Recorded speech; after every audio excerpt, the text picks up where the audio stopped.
Y el doctor Esteban Gagiano, que es fiscal municipal de la ciudad de Santa Fe y docente de la Cátedra de Derecho Administrativo de nuestra facultad. Les dejo con ellos.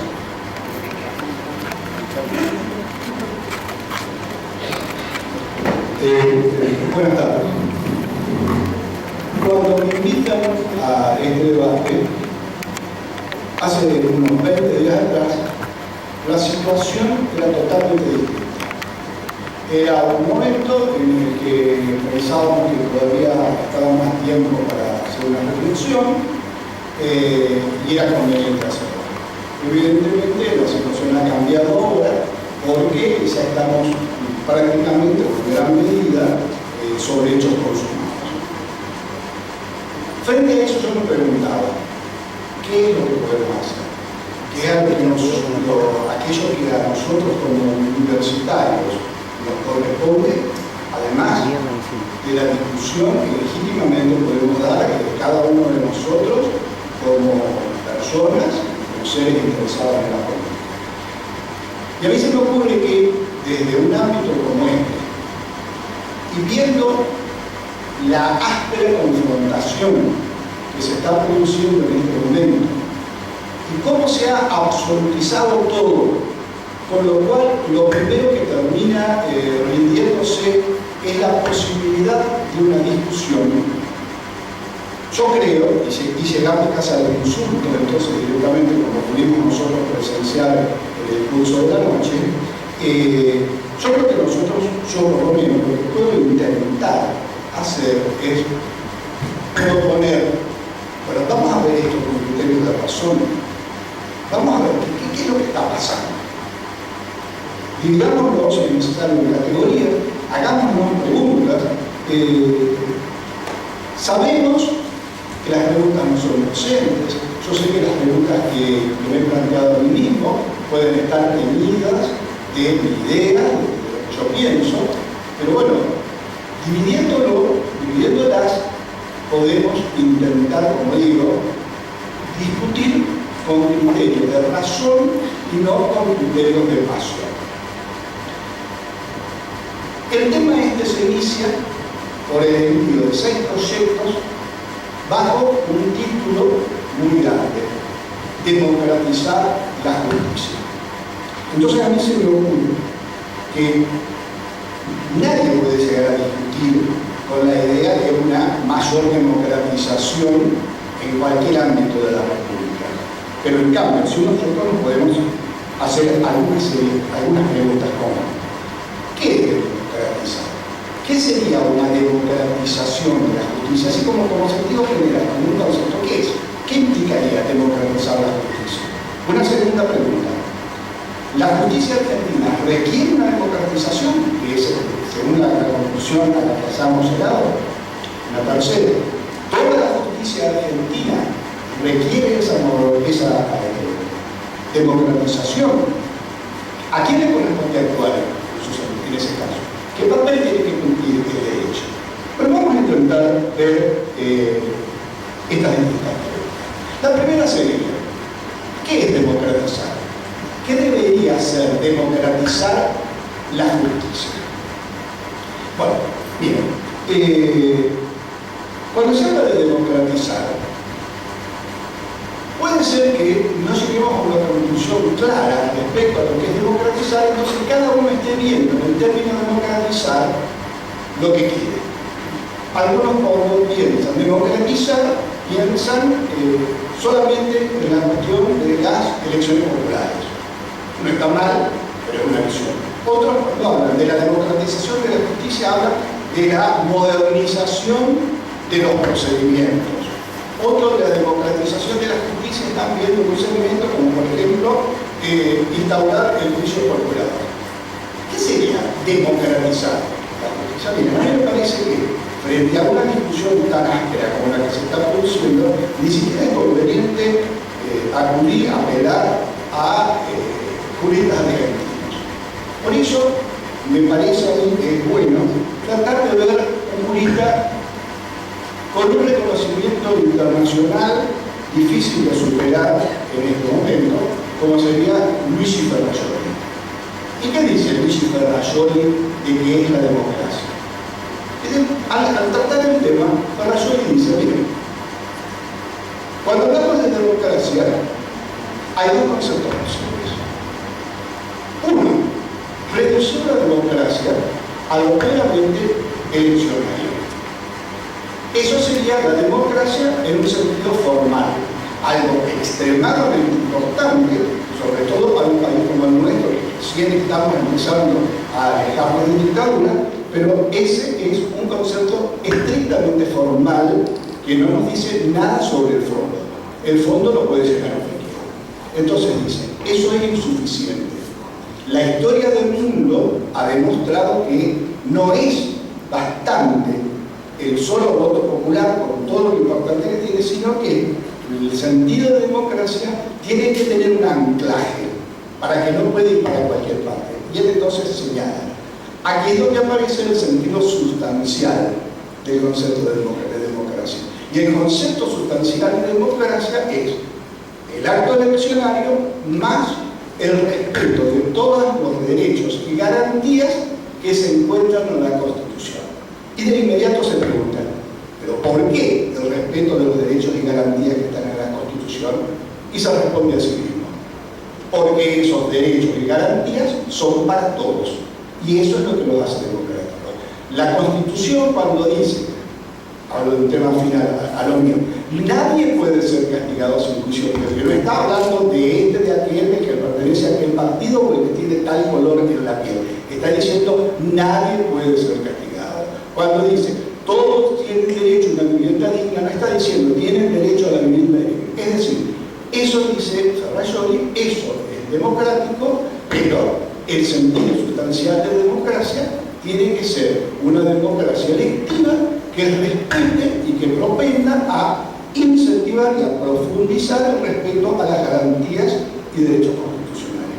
Por eso es que él propugna hablar de un paradigma de democracia constitucional, diciendo, así se cierra el concepto, paradigma de democracia constitucional. Desde este punto de vista, entonces, cuando hablamos de democracia, en mi modo de ver, cuando hablamos de democratización de la justicia, de lo que tendríamos que estar hablando es cómo hacer, cómo actuar para que la justicia satisfaga de la mejor manera posible los derechos y garantías que tiene que respetar. Ese es el punto de partida.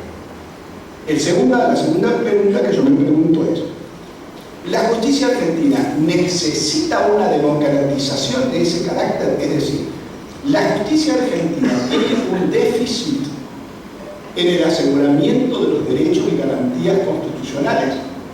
Sí, lo tiene. Eso lo contesto yo, como muchos de ustedes sabrán, yo he sido 30 años juez y todavía estoy dentro del sistema judicial entendido en forma amplia. Sí, todavía lo necesita. Ejemplos, yo señalo. La justicia argentina no tiene asegurado un real e igualitario acceso a la justicia para todos los habitantes de la República. Eso no está asegurado. Nosotros somos privilegiados. Todos los que estamos acá somos privilegiados porque tenemos la fortuna de poder ingresar a una universidad pública que nos da una preparación. Pero hay una enorme cantidad de gente para quien simplemente decirle andar a tribunales es algo imposible de concebir. Hay gente para la que pararse delante de las escalinatas de acceso al tribunal es algo intimidante. Hay gente a la que decirle volvé mañana al tribunal es una denegación de justicia porque no tiene forma de trasladarse. Es decir, la justicia actual no asegura el acceso real en igualdad de condiciones de todos los habitantes. Ni piensen ustedes, ¿no es cierto?, la situación que se presenta si alguien, una persona en esa desigualdad de condiciones, tiene que litigar con una persona con un poderío económico. La persona con un poderío económico va a tener un asesoramiento muy importante y esta otra persona va a tener que estar tratando de conseguir un asesoramiento promiscuo que quizás se le vaya a asegurar, pero indudablemente no va a ser de la misma calidad. Existe con plenitud existe un recurso rápido para asegurar los derechos. Esta es una exigencia constitucional. Recuerden ustedes que si la Constitución originaria del 53 quizás esto no lo decía con claridad, eso luego fue incorporado por la Revolución, por la modificación constitucional del 94, y cuando se incorporan los tratados internacionales de derechos humanos, que para nosotros son Constitución, existe el derecho de asegurar un recurso rápido para la solución de los problemas. Bueno, la justicia argentina no tiene asegurado eso, de ninguna manera. Otros déficits. No está asegurado en la justicia argentina el acceso al empleo judicial atendiendo solamente a la idoneidad. La Constitución de la Nación dice que la única condición para el acceso al empleo es la idoneidad. Bueno, eso no está asegurado en la justicia. Y sigo, no está asegurado el derecho a ser oído. Los pactos internacionales dicen que todo el mundo tiene derecho a ser oído por el juez. Algo imposible de imaginar. No está asegurado el dictado de sentencias en plazos razonables, y tampoco está asegurada ni la participación del pueblo en la dirección de los asuntos públicos. Eso es una exigencia constitucional, y la justicia es parte de los asuntos públicos, tendría que haber una participación, ni muchísimo menos está asegurado el juicio por jurados. Pese a que la Constitución establece el juicio por jurado, y no solamente, y esto lo digo para algunos que quizás me hayan oído hablar en otras oportunidades, cuando yo hablo, porque estoy metido en el tema penal, cuando hablo generalmente del juicio por jurado, estoy refiriendo al juicio por jurado en materia penal, pero la Constitución no reclama el juicio por jurado solamente en materia penal. Cuando en el artículo 73 le manda al Congreso de la Nación que dicte determinadas leyes, le dice dictar las leyes necesarias para el establecimiento del juicio por jurado. Eso no está cumplido. Hemos pasado mucho más de 150 años desde que se fue sancionada la Constitución. Entonces, realmente hay déficits. Incluso, y me quiero voluntariamente meter en esto para que no digan que tengo una visión parcial, incluso el delicado tema de la llamada intangibilidad de los sueldos de los magistrados tendría que ser reconsiderado. Tendría que ser en algún momento reconsiderado. ¿Por qué? Porque la intangibilidad del juez de los sueldos de los magistrados fue sabiamente establecido por la Constitución, pero con un determinado fin. ¿Cuál era el determinado fin? En preservar a los jueces de la posibilidad de que sean, entre comillas, apretados por el poder político, que les podría reducir el sueldo si se portan mal, aumentar el sueldo. Ahora, en la Argentina, esto no siempre funcionó solamente de esa manera, sino que, aunque yo obtuve beneficio de eso porque era juez, sino que terminó operando como una especie de privilegio, inentendible para la población, que lo ve como una desigualdad ante la ley. Y esto no tiene solución. Por supuesto que tiene solución. La cláusula norteamericana, la Constitución norteamericana, de donde fue casi copiada literalmente, no está encontrando una solución. Pero en un determinado momento dije, bueno, mire, señores, es verdad, no le podemos reducir a los sueldos. ¿A quiénes? A los sueldos viejos, a los jueces viejos. A los jueces nuevos, ya saben que cuando entran, ya tienen la disminución. Se lo puede hacer. Otra posibilidad, la que tiene la Constitución de la provincia de Santa Fe. ¿Qué dice la Constitución de la provincia? La Constitución de la provincia repite: el sueldo de los jueces es intangible, no puede ser disminuido, pero de inmediato agrega, salvo por leyes de carácter general. De modo tal que si se establece un impuesto para todos los habitantes, no haya ninguna razón. Es decir, ahí también hay, a mi entender, un déficit en la justicia. Ahora, ¿toda la justicia presenta ese déficit? ¿Toda la justicia en la Argentina? No, no es igual. Ustedes saben que nosotros tenemos un sistema federal que determina que haya justicias provinciales, pero también que haya una justicia nacional y una justicia federal. Bueno, no son todas las provincias, no lo son.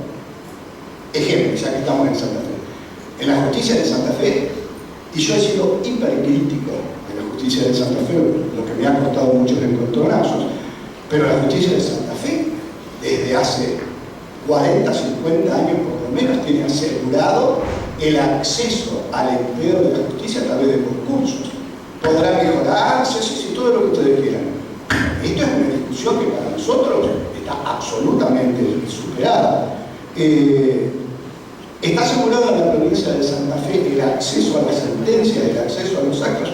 Bien, por lo menos está avanzando. Hay un sistema de informatización que medianamente está funcionando y que permite que uno va a tribunales y ve a algunos abogados como están en una computadora y por lo menos se están enterando. Quiere decir que se ha podido avanzar algo en ese sentido. En la provincia de Santa Fe opera el deber de presentar declaraciones juradas por todos, aunque por cuestiones bastante razonables no sean públicas para evitar otro tipo de situaciones que se pueden presentar. En la provincia de Santa Fe se está tratando de modificar el sistema de justicia penal, haciéndolo absolutamente accesible y lo más parecido a lo que manda la justicia, a lo que manda la Constitución de la Nación. Y en lo que hace al Consejo de la Magistratura, si bien la provincia de Santa Fe podría mejorar el sistema del Consejo de la Magistratura, tenemos que tener en cuenta que, a diferencia de lo que ocurre en la Nación, en la provincia de Santa Fe la Constitución no establece un Consejo de la Magistratura. La Constitución de Santa Fe y la resistencia cambiadora dice que es directamente el gobernador el que propone. Y esta es la gran diferencia con el orden nacional. En el orden nacional, en el 94, se estableció un Consejo de la Magistratura que tenía esa función. Es decir, entonces, en el orden nacional y federal, la situación es realmente seria. Es cierto que la justicia es aún más lenta que en otras partes, es aún más proclive a la formación de las llamadas familias judiciales, porque cada juez sigue todavía teniendo la facultad de poder nombrar a sus propios empleados, y al nombrar a sus propios empleados termina de alguna manera condicionando la posibilidad de quienes van a ser el día de mañana oficiales de justicia o secretarios eventualmente jueces, y es totalmente desigualitaria en cuanto al acceso. ¿Significa esto que la justicia argentina sea clasista? ¿Significa esto que la justicia sea corporativa? La justicia argentina no puede ser clasista, pero por una cuestión de origen. La justicia argentina no designa a sus propios integrantes del día de mañana. Vienen designados propuestos y designados por el poder político, bien o mal, con uno u otro sistema, pero siempre fue el poder ejecutivo, siempre fueron los poderes ejecutivos. Y en la República Argentina, los poderes ejecutivos, a través de los años, cambiaron, alternaron los partidos políticos con muy distinta orientación, con muy distinta posición ideológica. Entonces no se puede pensar que todos los partidos políticos estuvieron nombrando a jueces elitistas ni cosas por el estilo. Todos nosotros, por lo menos que tenemos unos cuantos años encima, hemos visto hasta cambios muy bruscos. Quiere decir que no es clasista, por lo menos en el término tradicional del clasismo, de decir todos los jueces pertenecen a una determinada clase social. Dicho esto, tengo sin embargo que reconocer que en los jueces se termina formando una determinada ideología. Una ideología que termina alejando al juez de la población, pero no es por el origen clasista. Fíjense que en estas mismas aulas, a 10 años atrás, tuve una discusión con uno de los criminalistas más importantes del mundo, con Roberto Vergali. El profesor Roberto Vergali vino a dar acá un seminario sobre ideología de jueces y fiscales, y la conclusión a la que llegaba era que los jueces y fiscales tenían una determinada ideología porque pertenecían a una determinada clase social. Igual yo le rebatí eso, diciendo que en la Argentina eso no se puede decir. En la Argentina nosotros hemos conocido desde jueces que efectivamente pertenecen todos a una misma clase social, pero hemos conocido a jueces hasta que han provenido de la guerrilla armada, jueces de clases. No se puede estar sosteniendo eso. Yo recuerdo que Vergali en parte lo reconoció y dijo, bueno, entonces eso quiere decir que hay que indicarle a la educación. Es la educación la que la termina condicionando la forma de pensar de los jueces. Puede ser esto, pero en ese caso, lo que hay que variar es la educación. Lo que hay que variar es la educación. educación para que las otras clases sociales también puedan estar en condiciones de acceder a los cargos judiciales y no seguir discutiendo en algo que no tiene ningún tipo de solución. Ahora, ¿quién debe? Si yo señalo todos estos déficits, y podríamos seguir hablando de una cantidad de cuestiones. Podríamos seguir hablando del lenguaje que utilizamos nosotros los jueces, de por qué se establecen distancias, de por qué se tiene que llamar Palacio de Justicia, que por qué a los jueces los tienen que llamar su señoría o vuestra señoría. Podemos discutirlo, yo no tengo una solución determinante, pero podemos discutirlo. ¿Por qué nos aparecen los juicios por jurado? Que también podemos discutir si es un mejoramiento o no es un mejoramiento, pero eso tendremos que discutir. Pero ¿quién tiene que hacer esto? Porque de nuevo, es que la justicia está plagada de perversos. Años atrás leí un artículo de un representante del Consejo de la Magistratura Italiana, un doctor Stagliato, y él, hablando del Poder Judicial, decía: el Poder Judicial, la realidad italiana es distinta a la nuestra, ¿no? El Poder Judicial es un poder anómalo. ¿Por qué es un poder anómalo? Porque no fija sus propias reglas. Al Poder Judicial le fijan las reglas de actuación otros poderes. Es el poder ejecutivo a través de las propuestas y el poder legislativo a través de la sanción de las leyes. Entonces, todos estos déficits que nosotros podemos encontrar en cuanto a la democratización de la justicia, su modificación no es atribuible a la propia justicia, que puede hacer algo, pero siempre va a ser poco. Cada juez puede hacer un poquito, pero siempre va a ser poco. Es algo que nosotros tenemos que ver a través de las autoridades constitucionalmente establecidas para dictar las leyes. Y entonces acá ahora, con estas premisas, podemos intentar hacer una discusión un poquito más razonable. Ya les doy la palabra, porque ya estoy hablando demasiado, le doy la palabra a quienes me acompañan. Hay ciertas leyes de las que se han propuesto que realmente parecen favorecer la democratización. Ejemplo, el ingreso al Poder Judicial de la Nación por concursos públicos indudablemente apunta a la igualdad de trato y al acceso al empleo por su idoneidad. Es algo bueno. Ahora, es también de esperar que los otros poderes del Estado también se autoimpongan algo por el estilo. La publicidad de los actos y sentencias cumple con el requisito republicano de hacer conocer a los gobernados cómo están gobernando, en este caso los jueces, a dictar sentencias. La producción de declaraciones juradas es también algo igualmente cuestionable, aunque pueda debatirse la conveniencia o la inconveniencia frente a hechos de criminalidad de que cualquiera pueda conocer cuáles son los bienes que tiene una determinada persona. La creación de las cámaras de casación en materia civil. Esto es más complicado de verlo, porque eso tiene un doble aspecto. Por un lado, la creación de las cámaras de casación se le puede marcar positivo que favorece la unificación de los criterios jurisdiccionales y que le quita trabajo a una ya sobrecargada Corte Suprema de Justicia. Pero como contrapartida, nosotros podemos señalar que eso al mismo tiempo dilata aún más todos los procesos y establece una nueva diferencia en cuanto al acceso de justicia, porque a la Cámara de Casación podrán acudir ciertas personas que tengan un determinado nivel económico, pero para el resto de la población no hay ninguna otra posibilidad. En definitiva, abrevio porque el doctor Casiano va a hablar de las medidas cautelares, que probablemente va a analizar también si eso es mayor o menor democracia. Me parece a mí que debe democratizarse la justicia. Hay que democratizarla, pero la democratización de la justicia debe pasar por estos carriles que nos está marcando Ferrajoli. Debe marchar estableciendo procedimientos y formas de actuación que aseguren la mejor vigencia de los derechos y garantías de la Constitución y no de cualquier manera. Porque si simplemente ponemos una bandera y no vemos esto, no estamos haciendo aquello que estamos proclamando. Bien, gracias y le voy a dar la palabra a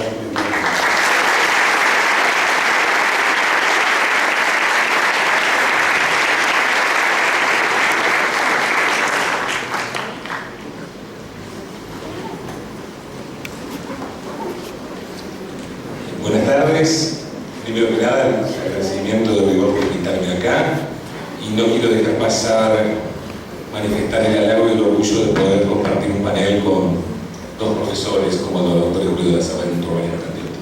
Me siento realmente muy halagado de poder estar aquí.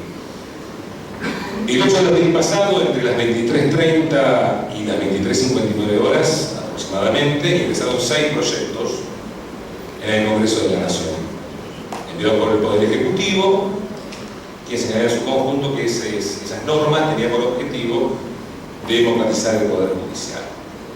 La ley de ingreso igualitario, la ley de declaraciones juradas, el proyecto de ley de publicación obligatoria de decisiones judiciales, una ley de proyecto de modificación del Consejo de la Magistratura, la ley de creación de tribunales de casación y una ley de regulación de medidas cautelares.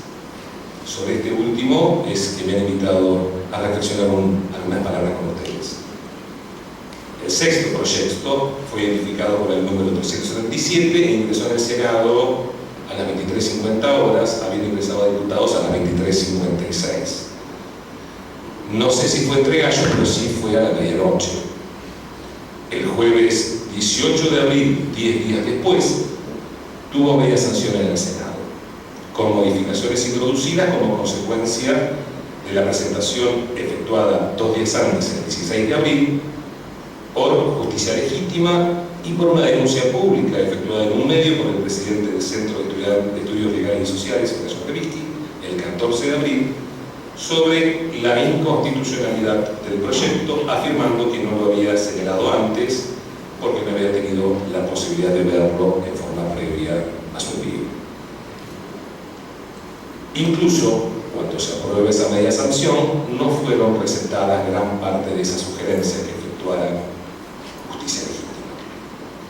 El 24 de abril, el día de ayer, se convocó a diputados y en el día de hoy, luego de una maratónica sesión, se votó a libro cerrado y hoy es una ley sancionada.